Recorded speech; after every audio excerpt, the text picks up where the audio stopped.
Hello, friends, and welcome to Season 1, Episode 5, Worldbuilding with Owen Leo Snook.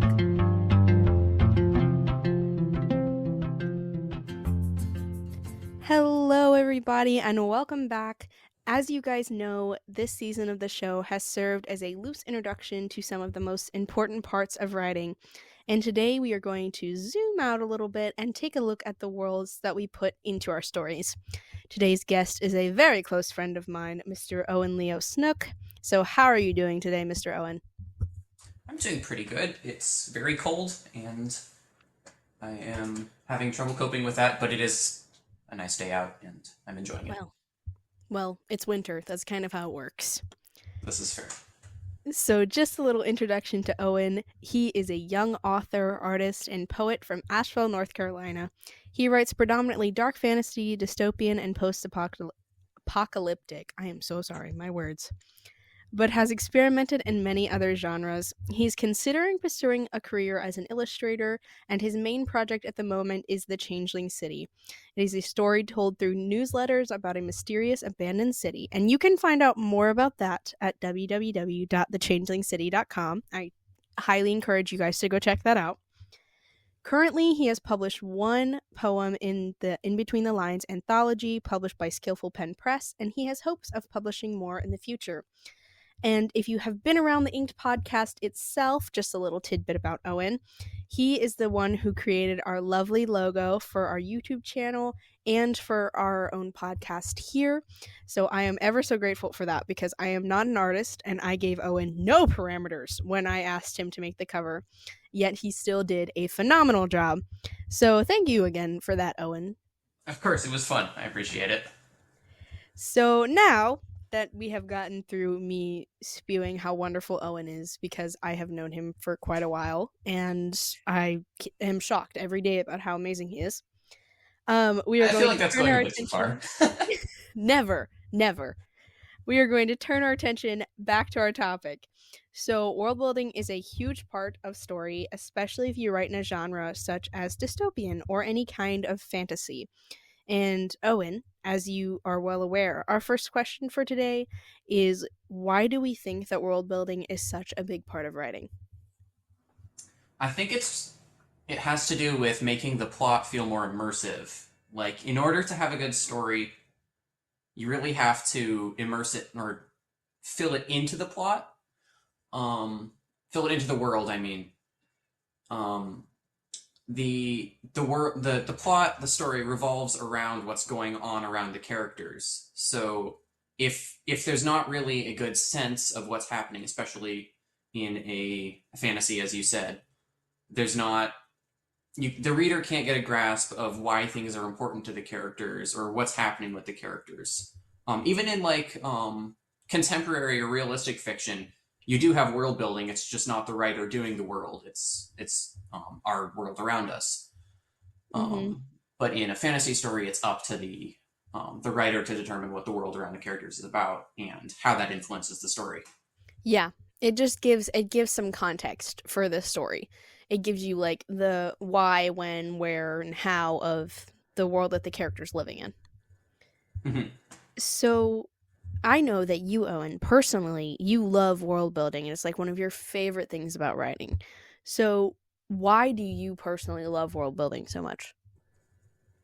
I think it's because of the small details. I'm a very detail-minded person. I paint miniatures, I draw tiny things, but world building is like the writing version of that. It's filling out what makes the world real, what even if it's not, what makes it work. One of my faults in sci-fi is that I have a lot of trouble with suspension of disbelief.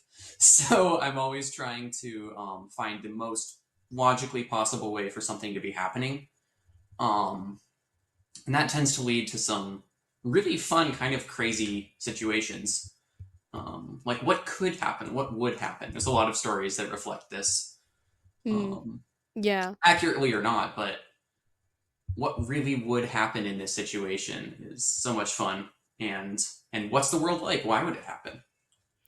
When you build a world, you also get to add like even more story depth because you get to like add lore to the story itself. So like when you hear about the world, you get to see, okay, why who is this old man? Why does everyone know who this guy is?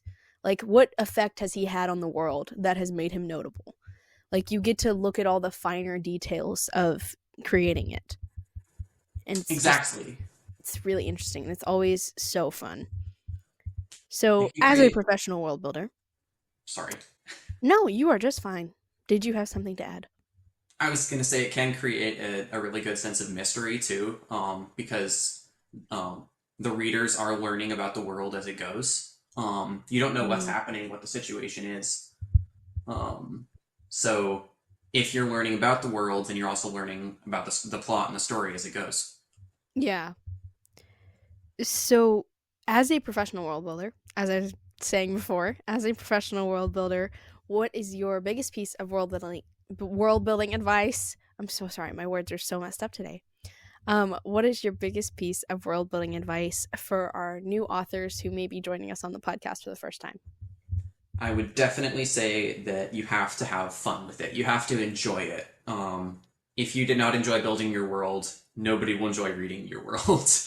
um, if you really put your love into the story you're crafting and the world you're crafting and the surroundings, the culture, the situations, people will be able to tell and enjoy it. This is why I would say Tolkien's work is so loved, is because he truly enjoyed building this world, and it has so much more depth than somebody who was just world building out of necessity.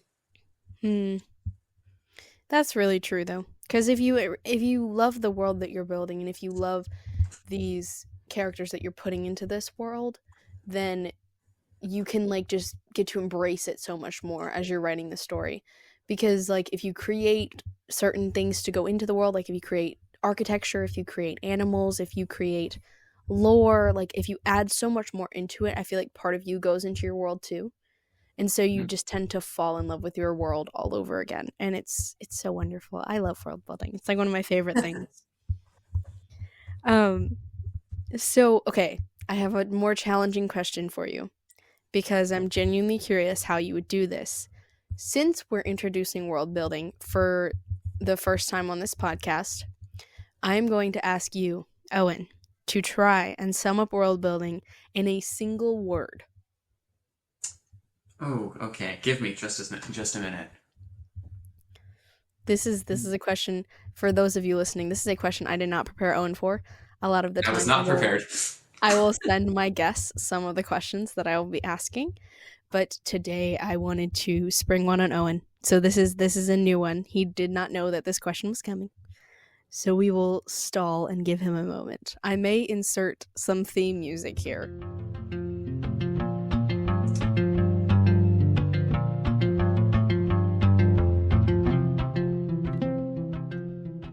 The best word I can think of is to sculpt. Hmm.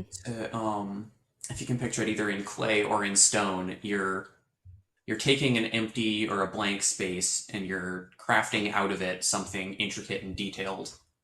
Hmm. Um, so to sculpt is to world build in a word. That's true. And you think also about like the fact that we're getting a little glimpse at what God must have felt like when he built our world, Oh, I'm when we sure. world build. So like you also think about the fact that sculpting, I don't know why this is where my brain goes, but it is. When you hear sculpting, you think about God sculpting everything and like he made man from dust and all of that. And so that's just a really cool way to think about it. I think you hit that right on the head with the sculpt. Um okay. So now we have yet another question Owen was not prepared for. This one is a easier one though. Okay, good.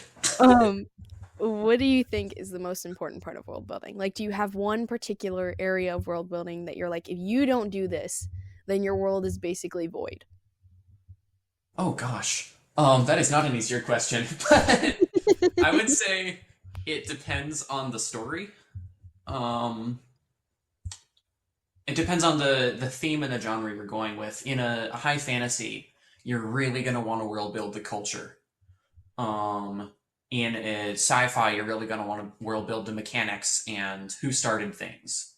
Um, say in post-apocalyptic, you're going to want to world build the history. What brought all of this Happened. together? What caused this disaster? Yeah. Um, I mean, it really goes on. So I'm not gonna lie, my personal answer to this question was geography. Really, I mean, So that's true. That's true. I'm the person. I can build the lore, I can build the background, I can build the culture. But like when it comes to the geography, I mean, I will admit this on like this podcast. I will admit this right now. I suck at geography. I don't like geography. I'm not a fan. But I will tell you my biggest piece of advice for when you're writing geography and world building is to look at something you're familiar with. Like look at the size of the United States, or look at the size of like Europe in general and see kind of how that's divided. And then you can from there be like, "Oh, yes. So this in description is about the size of the United States of America."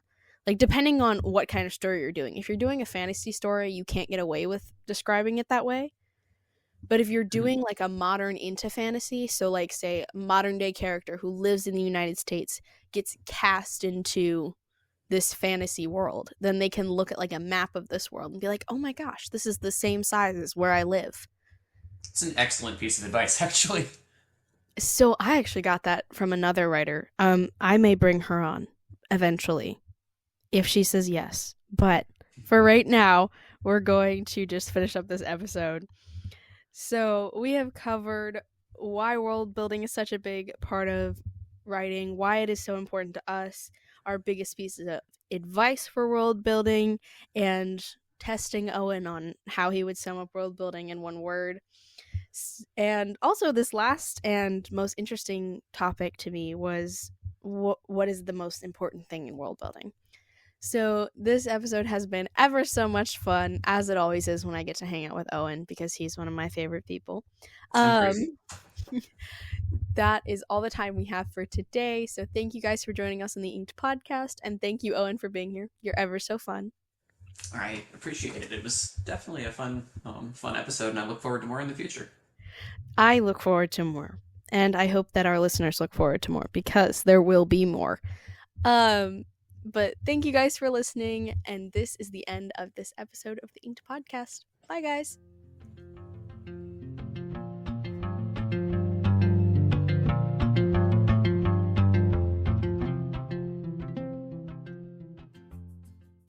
Side note.